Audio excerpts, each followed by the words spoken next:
Good afternoon, everybody. Let me start and say this. America, the United States of America, and that means the Constitution of the United States of America and our founding documents, especially our Declaration of Independence, is a battery of genius thinking. And it is such forward thinking that not all of those who wrote these documents and spoke these words and labored and fought for this idea understood all of the implications of it. But they stumbled upon some ideas that were, again, genius. And we need to protect those ideas and those values. And I believe that, we're living in Wednesday of America. Now, right now, as I speak, it's Wednesday. And that screen says December 7th, but ignore that. Wednesday in America, day after Tuesday. In November, we went to the polls. We frequently go to the polls in November on a Tuesday, and we elect mayors and city councils and boards of supervisors and boards of education, and we elect registrars and we elect Congress people and we elect senators, and every 4 years we elect an executive, a president, but we never elect a king. One of the great ideas of America is we're not going to have a king. Now, there were people who thought George Washington would make a pretty good king, but not according to George Washington. He understood that he had led his troops in a war to get independence from any idea of having a king sitting over on a throne calling the shots. In fact, the very nation that we fought decided to disempower kings from having a great deal of political power and to make them essentially figureheads with moral influence, even as heads of state. We don't have kings. We don't elect kings. There is no king in the United States of America except a document and a body politic of people. Under the Constitution of this nation, the people are king, and a lot of other things.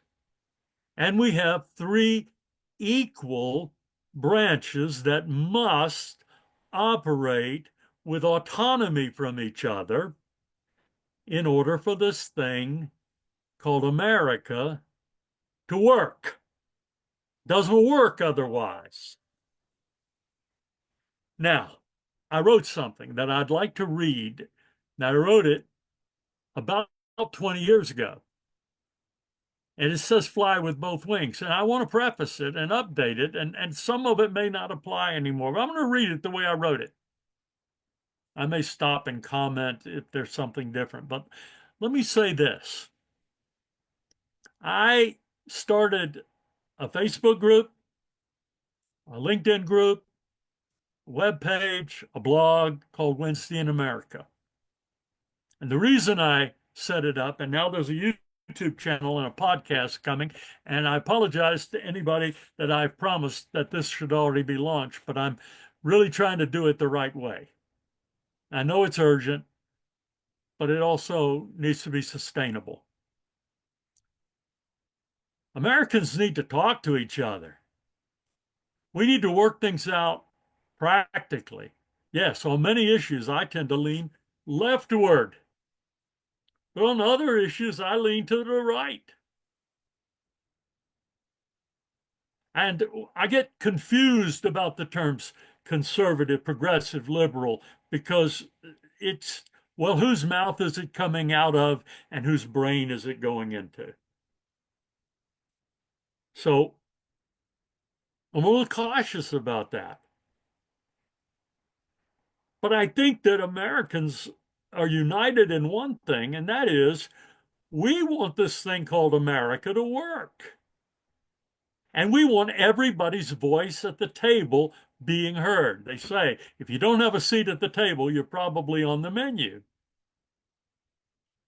Now, I'm a Protestant pastor, and I have a doctrine that is very similar to a lot of people on the conservative side of the fence about sin.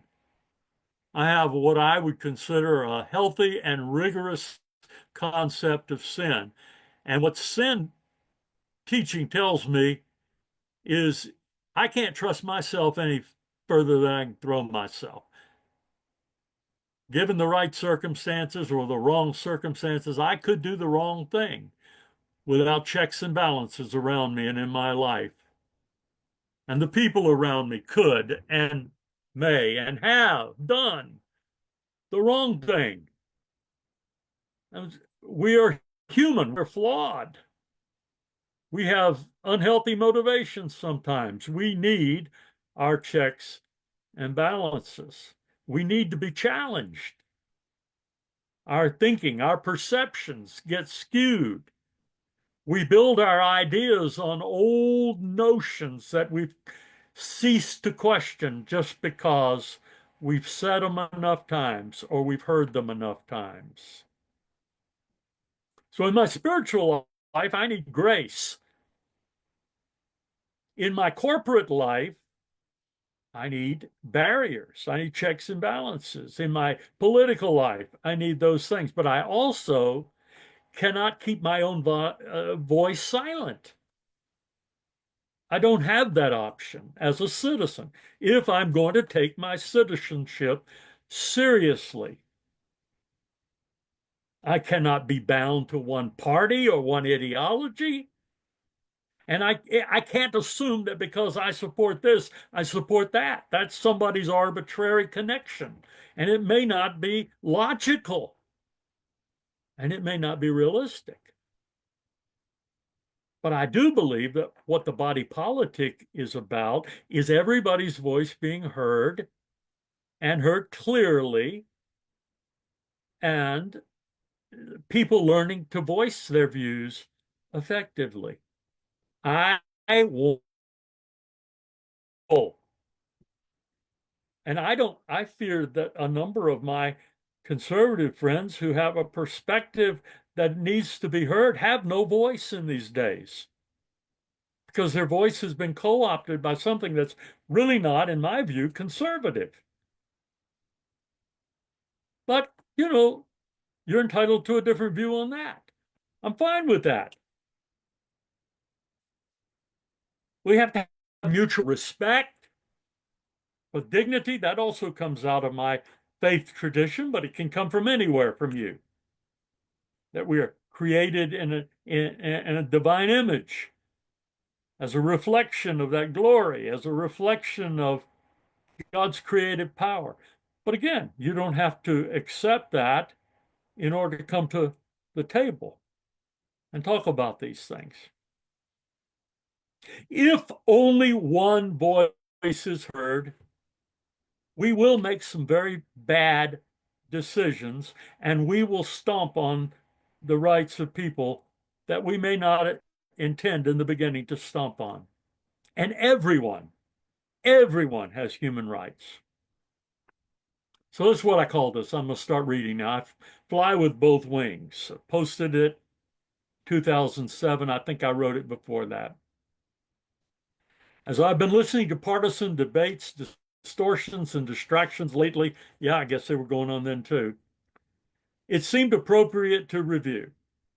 I find it difficult to entrust leadership to people who call each other's names, paraphrase each other's beliefs into less than accurate sound bites, and attack each other's characters and motives. And, here's pause for me to interject. Yeah, I suppose it could seem like I do that myself. maybe I have been guilty of that. There are,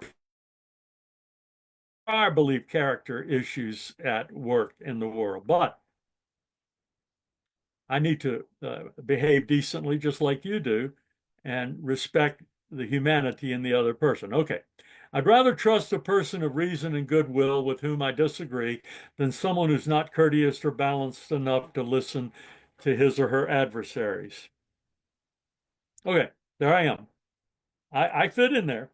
And here's what I'm going to say about that in updating that.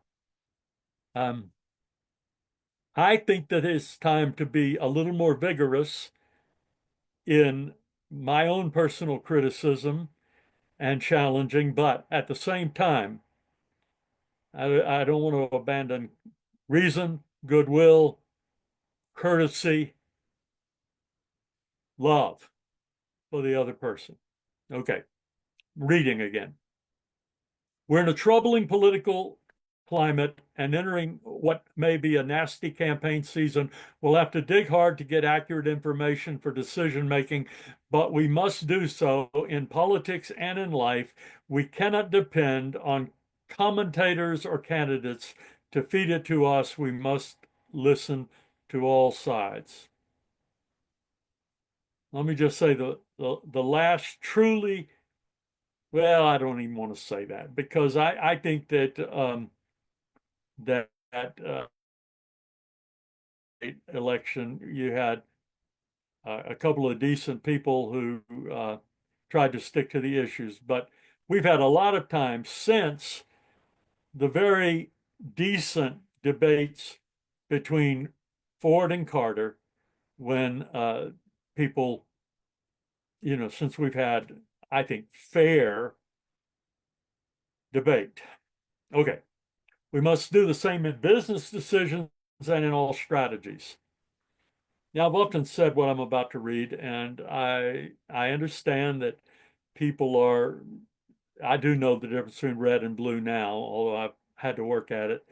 I resist wearing labels such as conservative or liberal with an uppercase C or uppercase L to describe my leanings. Sometimes I hear the word wing attached to directional terms such as left or right. I cannot tell you off the top of my head what a red state is as opposed to a blue state or why they're opposed at all. Words like these are deceptive, misleading, ambiguous, and meaningless. I guess they have some meaning. I'm interjecting now. I mean, there is some value in labeling if it gives us context. Okay, but back to the wing metaphor. My grandson brought me one shoe to put on his foot one day years ago. I sought to explain to him why he couldn't go outside with one shoe and what it might be like to feel lopsided. Then I thought about airplanes and realized I wouldn't consider getting on a left-winged or right-winged airplane. I prefer my aerial transportation with two wings. Balance means a lot to me at that elevation. I read an interview with a guy who thought he'd always been on the left wing of a theological issue. Then he said, him in the center. When you're in the center, you might lean to one side or the other, but you're still basically in the middle. What is most troubling about the way we debate issues in the public arena is the absence of two vital principles. The first is mutual respect. See the Golden Rule, the Great Commandment. We cannot function without this. We degenerate into a society that no one will want to call home. The second is reasoned, careful, and balanced thinking that carefully weighs issues from multiple perspectives, thinks independently of the herd, and seeks win-win solutions. I used to listen to Talk of the Nation. They had articulate spokespersons for both sides of one of the pressing issues of the day several years ago, and one particular issue was before the Supreme Court. Both arguers, both proponents, made sense, and I felt a tug of leaning as each spoke and ended up in the balance after weighing all the arguments. Definitions are always in flux, and that can be confusing. I don't want to live in a one-winged society. I'm not impressed with one-winged philosophies and would not feel happy without a brain or about a brain with a single hemisphere. I want a multitude of counselors helping me look at all sides of any question. This is true in politics, faith, issues, business, and our day-to-day decisions. Proverbs 18:17 says, the first to present a case, his case seems right till another comes forward and questions him. I think that's by design. Truth is simple, but not simplistic. The best course of action may not always be the most obvious. We need point and counterpoint to make good and wise decisions. Perhaps that's why the American people, as a body politic, can be so shifting in their political party loyalties. As a people, we know that you can't fly an airline of state with one wing, nor a business, nor a life. If you're a decision maker, make sure you're getting good information, that all your advisors are not always in 100% agreement. If you're not wrestling with some of the major matters that come before you, you're probably not getting the best out of your own abilities or theirs to think clearly and objectively. We all have biases, and they are helpful when they inform us. They are dangerous when they blind us. They are disastrous when they rule us. Fly with both wings. How do you do that? F. I'm going to spell out fly. Face your own limitations in perspective, knowledge, and ability to know it all. There's a vast storehouse of knowledge that no human will ever possess.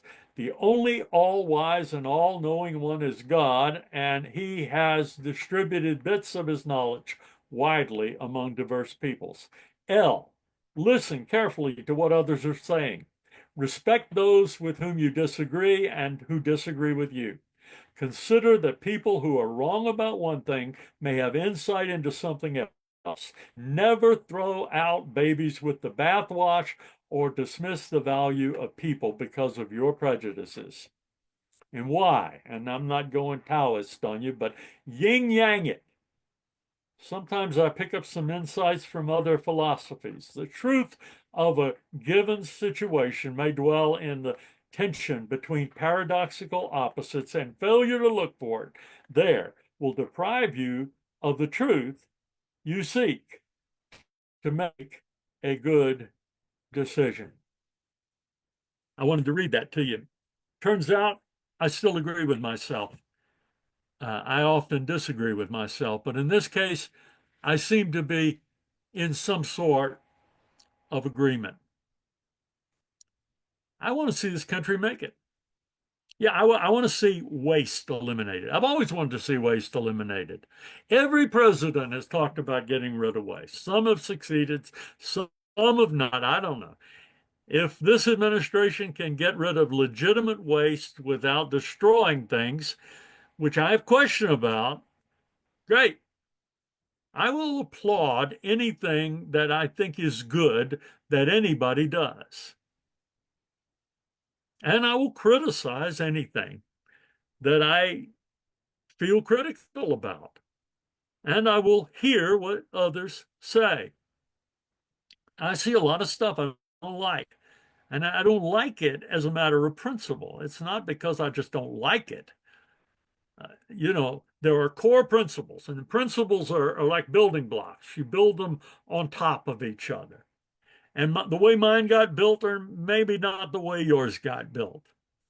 Maybe my presuppositions are not the same as your presuppositions. Fine, let's come to the table and lay them out and try to understand them from each other.